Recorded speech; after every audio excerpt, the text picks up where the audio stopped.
ठीक है, आगे बढ़ेंगे क्योंकि ये खबर भी अभी सुर्खियों में है और चर्चा का विषय है। चुनाव के दौरान जम्मू कश्मीर में प्रतिबंधित संगठन जमाते इस्लामी जम्मू कश्मीर ने अपने बदले रुख का परिचय देते हुए कहा है कि अगर केंद्र सरकार ने उस पर से प्रतिबंध हटाया तो वो आने वाले विधानसभा चुनाव लड़ सकता है।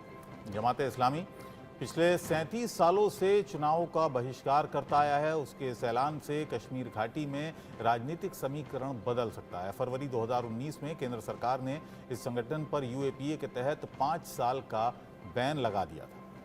लेकिन अब जमाते इस्लामी के इस ऐलान के बाद लग रहा है कि 37 साल बाद आखिर जमाते इस्लामी का ये रुख क्या कहता है। चुनावों का बहिष्कार पहले किया, फिर इस पार्टी पर बैन हुआ, लेकिन अब विधानसभा चुनाव लड़ने का इरादा या फिर इस बारे में किसी भी तरह का कोई रिएक्शन किस तरफ इंडिकेशंस दे रहा है। जमाते इस्लामी क्या आम लोगों में उस तरीके से जगह बना पाया है या फिर क्या उस तरीके से दिलों में घर कर पाया है कि विधानसभा चुनाव में सीधे सीधे लोगों का सपोर्ट मिले, ये बड़ा सवाल है।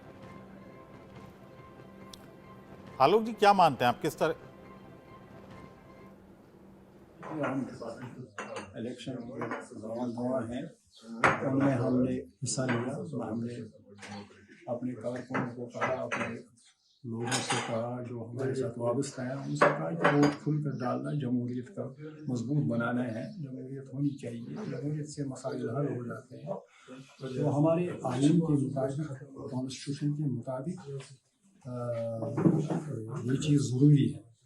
तो इस पर पता नहीं किसी मिसक्रेंट में क्या कहीं लिखा है भाई ये शूरा ने इसकी इजाज़त नहीं दी है, ये झूठ बोलते हैं वगैरह वगैरह। तो हमने उसी की तरदीद करने की इसीलिए बुलाया। वही मैं कहता हूँ उसी के हवाले से वो बिल्कुल किसी को बाया नहीं है, किसी को क्या मुश्किल है उसको बीच में ये पैदा कर दिया है, क्या गर्ज है उसकी, तो ये तो वही जानता है।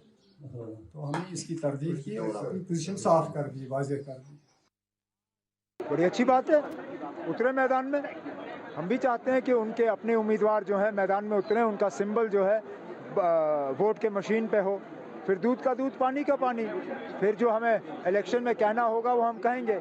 लेकिन फ़िलहाल तो मेरी फिर मरकज़ से यही गुजारिश होगी कि फौरी तौर जमाती इस्लामी पे जो बैन लगा हुआ है उसको उठा दिया जाना चाहिए, ताकि आने वाले असेंबली इलेक्शन जो जुलाई अगस्त में होने हैं उनमें जमाती इस्लामी के तरफ से उनके अपने उम्मीदवार खड़े होंगे। क्योंकि बीच बीच में ये खबरें आई हैं कि जमाती इस्लामी ने मुख्तलिफ उम्मीदवारों के या पार्टियों की मदद की है।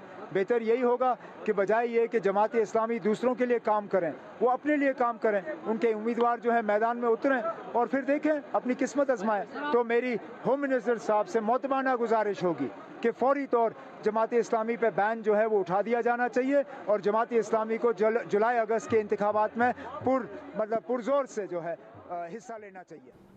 इस खबर को लेकर senior colleague Ajay Jandiyal live जुड़ गए हमारे साथ। अजय, जिस तरीके से लोकसभा इलेक्शंस का माहौल है, लोकसभा इलेक्शंस में जम्मू कश्मीर में विधानसभा इलेक्शंस का भी जिक्र रह रहकर हो रहा है, ऐसे में जमाते इस्लामी का ये बयान और ऐलान और उस पर उमर अब्दुल्ला का सपोर्ट, इसे किस तरीके से देखें?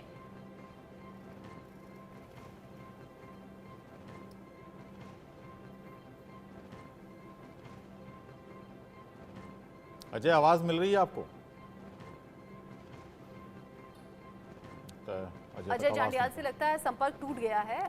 जिस तरीके से लोकसभा इलेक्शंस को लेकर माहौल चल रहा है, 4 चरणों का चुनाव हो चुका है, 5वें चरण के लिए प्रचार चल रहा है, लेकिन इन सब के बीच में ही जम्मू कश्मीर में हो गई है जमाते इस्लाम की एंट्री भी, और जमाते इस्लामी का ये कहना कि हम अगर ये बैन हटता है तो हम फिर विधानसभा इलेक्शंस लड़ सकते हैं।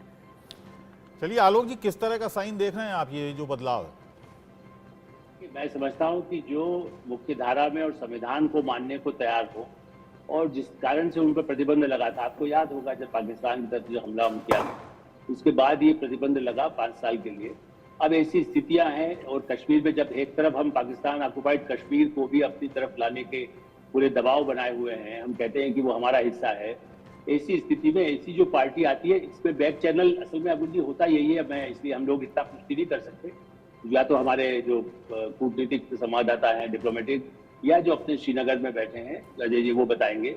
इसका क्या है कि वो समझौता यदि फारूक अब्दुल्ला की पार्टी के साथ नेशनल कॉन्फ्रेंस से कर रहे हैं या पीडीपी यदि उनका उपयोग, जैसा इशारा अभी उमर अब्दुल्ला कर रहे थे ना, वो दूसरे का मदद करते हैं, तो एक अच्छा संकेत जाएगा। ये इसके साथ खतरा लेकिन होता है, वो वहां पहुंच करके वापस ठीक है। 370 खत्म करने के लिए भी वो दल जो चाहते यानी हैं, आप कह रहे हैं ये अच्छा उस दिशा में भी इंडिकेशन उसका है। प्रयास हो सकता है। हाँ अरविंद सर, अगर उमर अब्दुल्ला सपोर्ट की बात कर रहे हैं तो शायद जहन में ये सोच रहे होंगे कि इलेक्शन में एक बार उतर जाएं, फिर जोड़ तोड़ करके जैसे तैसे सरकार बना लेंगे। नहीं, मामला वो नहीं है। मैं मानता हूं कि अगर डेमोक्रेटिक फंक्शनिंग प्रॉपर होने लगे तो वो अपने आप में कई चीज़ों का इलाज है।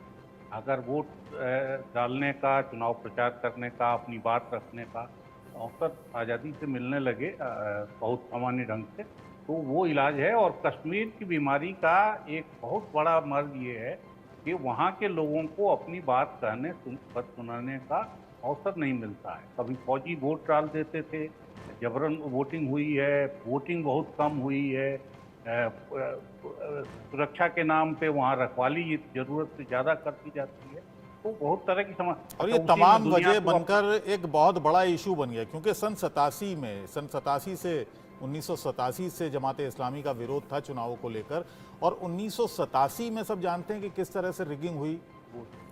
डॉक्टर परमवीर, आप क्या मानते हैं, क्या ये जो बातें जिसका मैंने जिक्र किया और जिसका अरविंद जी जिक्र कर रहे थे, ये ही एक बहुत बड़ा इशू बन गया कश्मीर में, और इसमें सभी राजनीतिक दल शामिल थे?